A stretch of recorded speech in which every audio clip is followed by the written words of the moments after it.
Hey guys, welcome back to RPG A Day, day 21. I'm John, and today's prompt is Classic Campaign. This has a couple different answers. We could talk about campaign settings, both in terms of like source books, like say The Forgotten Realms. This is the third edition Forgotten Realms campaign setting book. Really well done book.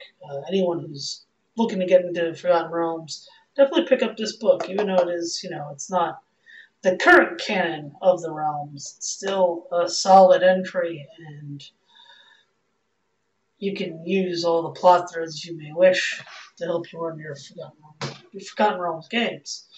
Or also, I also have, this was the Beck Me Dawn of the Emperors box set. Yes, all the maps are here. These types of campaign books, these types of campaign settings are filled with information for the GM to design adventures of locales. Design adventures have information on locales, towns, what government structures are like, what the economy is like, all those fun little details that the players may not always appreciate or may not even interact with, but stuff that the GM can have in their toolbox for when situations arise. So that's one definition of campaigns. Another one is adventure campaigns. I would definitely consider this something like Masks and Nyarlathotep or Horror on the Orient Express, as I've mentioned previously. And then we can talk, and then honestly, the next one is the kind of what makes a classic campaign, both in a published sense or in when you're homebrewing campaigns. What really makes a campaign? So first, let me go over the kind of more the second thing I mentioned. Well, let's go over the kind of published campaign setting, as you will, as is kind of a series of adventures. And that, we'll go to a more modern classic. I would say Children of Fear for Call of Cthulhu. This was written by Lynn Hardy and friends, put out by Chaosium a couple years back. This campaign is all centered around 1923, kind of in the fall of 1923, going around. You start in China, and you go through the Silk Road and going to India, and it deals with a whole bunch of Indian and Chinese, Central Asian mythology and the trappings of the mythos that you can put in there. I really love this campaign. I haven't gotten to run this yet. It's one of the many, many campaigns I own that I haven't ran. But I have read it. I've read most of it. I even took some notes on it to run it a while back. I think it's a really solid game. It's a bit of a different take on the globe-trotting adventure that we see a lot with Call of Cthulhu. It's a bit more like Horror on the Orient Express in a way that it's kind of a linear kind of, quote-unquote railroad, but this time it's just a road. But it does have flexibility in how players can approach things. There's a wealth of supplemental scenarios and optional things that players can do to help them or hinder their experiences. It also deals with the realities of the era. You're in 1920s Central Asia. You're going to have to deal with, post-war China, Mongolia, India under the British Raj, and the racism, the intense racism there. And I do think Lynn Hardy and friends did a good job kind of talking about that in the book. Pepper to taste. You can change it up. You can pulpify this as much as you want. Pulp Cthulhu. And this book does have options for that. That could, with the double-edged sword, that could limit some things. You might lose a bit of the themes of it. But I don't know. Tell me if anyone's ran this campaign. Tell me in the comments how it went. I'm really curious. Um, so that's on the first. Let's get into this adventure, and what uh, I really like what I've read of the Children of Fear. I really look forward to the day I get to run it, where I get to run a bit more long form Call of Cthulhu games. My second choice for campaign is more of a setting, and it's kind of always been a pet project of mine. It still kind of occupies this horror niche, and that's the Red Steel setting for D&D. Red Steel was a micro setting for the known world, for the Mystara setting, or the known world setting. So the same setting that was the Gazetteers back in the Beckme days. Red Steel was the second edition version of Mystara. And the main thing about Red Steel is it's a fantasy world, or it's a fantasy setting, that there is a curse on the land caused by various factors. It's a little complicated. And this dust called Vermeil coats the land in this like red dust. And it causes mutations called legacies on its populace. And they're determined randomly. But they could be, broken superpowers like flight or telepathy, or something like, I get to grow gills and breathe underwater, but, or even like I have, my one finger's longer than the rest. And there's this physical manifestation to it, like armor plating. Like if you have you gain natural armor, but it's actually armored plates grow on you. So it's uncomfortable. It's a bit like a Cronenberg type movie. So like think David Cronenberg's The Fly or Videodrome or also you can even throw Clive Barker in there. You could throw a bit more of like Nightbreed, the monsters in Nightbreed. It's also a setting, the setting itself, keeping with Mystara, which had kind of real-world equivalents.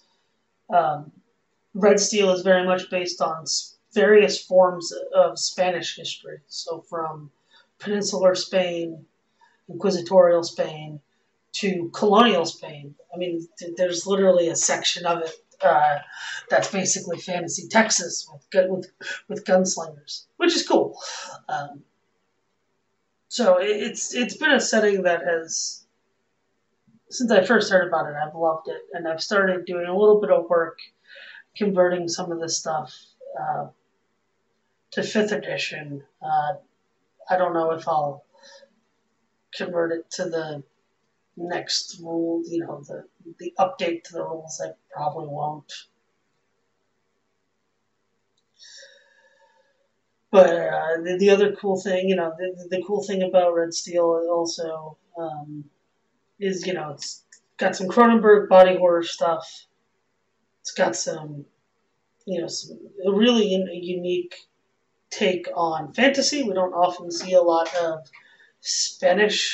colonial Spanish-inspired fantasy.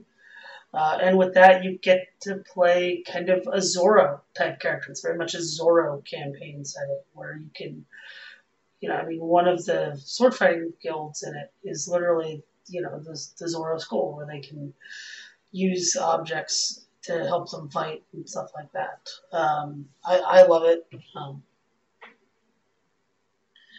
And it's fun. It's just a weird system. And it just, like a lot of 2nd edition settings, kind of tilted fantasy on its head, kind of tilted the traditional D&D fantasy on its head, just like Ravenloft did, just like even Dragonlance did, even Forgotten Realms of the era, or Greyhawk, or Birthright, Dark Sun, Planescape, Spellgrimmer, etc. So yeah, those are my two kind of my favorite campaign settings. Red Steel, which I don't have a physical copy of Red Steel because that'd be expensive. But you can find it online through DM's Guild and other sources. And also Children of Fear. I really look forward to running this one day. Hopefully I can.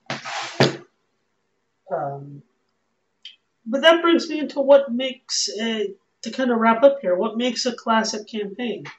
And I was kind of thinking about this. I was thinking, elements that make a classic campaign, whether this be a published book, or your own homebrew campaigns of your weekly game group. Style, mood, / tone, and engaging with genre. Style, and they're all kind of the same thing, I guess, but style is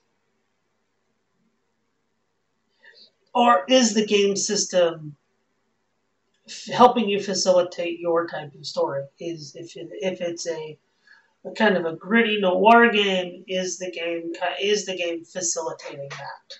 So a game like BRP, Call of Cthulhu, might work out because historically characters in Call of Cthulhu have low hit points. You're playing average humans, so that works in a very gritty game. That also works in the fantasy equivalent of Call of Cthulhu. RuneQuest is a Bronze Age fantasy world, so the mechanics in the game help you set up that this is a bit of a different style of play. It's a bit more grittier, and you have to, if you get into a fight, you're going to have to be a bit smarter to survive.